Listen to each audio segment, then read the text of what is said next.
धन्यवाद। मेरा नाम संजीव है। आप फिर से हमारे साथ जुड़े हैं कुछ बुनियादी सवालों को लेकर। मैं परिचय दे चुका हूं। ये नवीन जी हमारे साथ बैठे हैं, परबत्ता विधानसभा क्षेत्र के भावी प्रत्याशी। मैं आपको बता चुका हूं कि नवीन जी बेंगलोर से पढ़े लिखे हैं और युवा हैं, काफ़ी वैज्ञानिक सोच रखते हैं, आधुनिक सोच रखते हैं। तो मैं इनसे सवाल पूछता हूं कि आपने पिछले कई वर्षों में कई प्रत्याशी को देखा परबत्ता विधानसभा क्षेत्र में, तो आपकी क्या सोच है? आप बतौर प्रत्याशी क्या सोचते हैं और आने वाले समय में आप क्या करेंगे? नवीन जी। धन्यवाद संजीव जी, और हम सभी साथियों का सहृदय धन्यवाद देते हैं। निश्चित रूप से एक बेहतर समाज का निर्माण बिना बेहतर शिक्षा व्यवस्था के नहीं हो सकती है। और हम लोग भी आज जो भी थोड़ा है बहुत जहाँ भी जानकारी हम लोग को मिली है, निश्चित रूप से हम लोग एक बेहतर शिक्षा किसी तरह से हम लोग पाए, तो इसीलिए हम लोग आज है ना इस मुकाम पे हम लोग आकर के हम लोग बोल रहे हैं, बातचीत कर रहे हैं। हम लोग का एकदम ये मानना है कि हम लोग का जो पूरा समाज है, खासकर उसमें दलित अति पिछड़ा समाज का जो युवा है, उसकी जो बस्तियां हैं, उनको बिना अच्छी शिक्षा दिए हुए उनको ऊपर बढ़ाने का बिल्कुल सपना देखना बेकार है ना। तो आज हमारे तमाम जो पूर्वज हैं, चाहे बाबा साहब अम्बेडकर हो और तमाम जो हम लोगों को पेरियार साहब हों, मंडल कमीशन हो, फूले हों, है ना, सावित्रीबाई फूले हों, इन तमाम लोगों ने शिक्षा पे बहुत जोर दिया। और वो भी लोग जान रहे थे कि बिना शिक्षा के इस समाज को उठाना मुश्किल है, नामुमकिन है। तो हम लोग आज अब नई 2020 का अब समय आ गया है, तो हम लोग अब इसको थोड़ा आधुनिक रूप में भी सोचते हैं। तो हम लोगों का ये है कि हम लोग हर पंचायत में, और उसमें भी खास कर है ना जो दलितों अति पिछड़ों की बस्तियां हैं, है ना, जहाँ शिक्षा का आज भी अभाव है इतने सालों बाद भी, है ना, तो उन बस्तियों में, उन पंचायतों में एकदम आधुनिक टेक्नोलॉजी से लैस लाइब्रेरी को स्थापित करना, जहाँ पे है ना हिस्ट्री, ज्योग्राफी, साइंस तमाम किताबें उपलब्ध हो। वहाँ पे कुर्सियाँ, है ना, पंखे और तमाम सारी चीज़ें कम से कम इतनी चीज़ें उपलब्ध हो कि वहाँ नौजवान लड़के हों, लड़कियाँ हों, वहाँ जा कर के सुकून से बैठें, पढ़ सकें।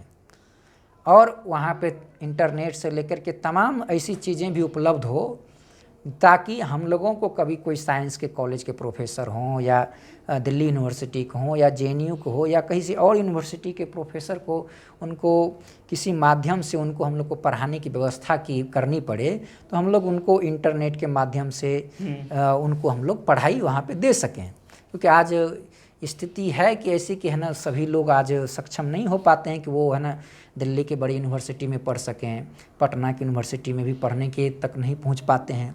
तो ऐसे तमाम नौजवानों को हम लोग एक पूरा लाइब्रेरी का हम लोग जाल बिछाना चाहते हैं कि अच्छी आधुनिक पुस्तकालय बनाया जाए अपडेट, और उनको हर पंचायत में उनको वहाँ पे दिया जाए। उनको तमाम साइंस हो चाहे हिस्ट्री हो या तमाम चीज़ें हों, उन पे उनके क्लासेज चले ऑनलाइन, उनके वहाँ पर किताबें मौजूद हों, वहाँ पे मैगजीन हो, वहाँ पे कंपटीशन के सारी चीज़ें उपलब्ध हों, ताकि वो जब तक उसको साधन उपलब्ध नहीं होगा तब तक वो पढ़ेंगे कैसे। एक तो बहुत ज़्यादातर जो इस समाज के लोग हैं उनको अपना घर भी देखना होता है, घर में पिताजी बीमार हैं या उनको घर में कोई आर्थिक समस्या लगातार बनी रहती है, उन समस्याओं से जूझते वो किसी तरह से पढ़ते हैं। तो इन कम से कम उनके पास एक जगह हो जहाँ पे ये आसानी से वहाँ पढ़ सकें, शांतिपूर्ण वातावरण में पढ़ सकें। क्योंकि ज़्यादातर जो कमज़ोर शोषित समाज के लोग हैं उनके पास छोटा छोटा कमरा है, वहाँ बहुत सारे लोग ना वहाँ पे ठीक से जब रह ही नहीं पाते हैं बढ़िया से।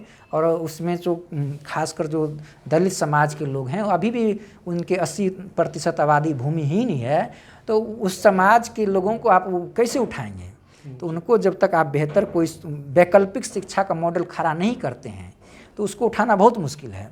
तो एक हम लोगों का ये हमारा अपना कहा जाए कि निजी सोच है कि हम लोगों को पूरा एकदम आधुनिक लाइब्रेरी का जाल बिछाया जाए। और आप चाहते हैं कि एक जो दलित शोषित पिछड़ा वर्ग है उनको एक अच्छा प्लेटफॉर्म मिले एकदम समग्र, कि उनको समेकित उसका विकास हो, ताकि वो ना जब तक वो अच्छी किताबें पढ़ेगा नहीं, उनके पास वो जगह नहीं होगा, वहाँ पे उनके पास है ना सारे संसाधन उपलब्ध नहीं होंगे, तब तक वो है ना उच्च शिक्षा से वो महरूम ही रहेगा। और जब तक वो उच्च शिक्षा से महरूम रहेगा तो निश्चित रूप से समाज का विकास और उसका विकास नहीं हो पाएगा।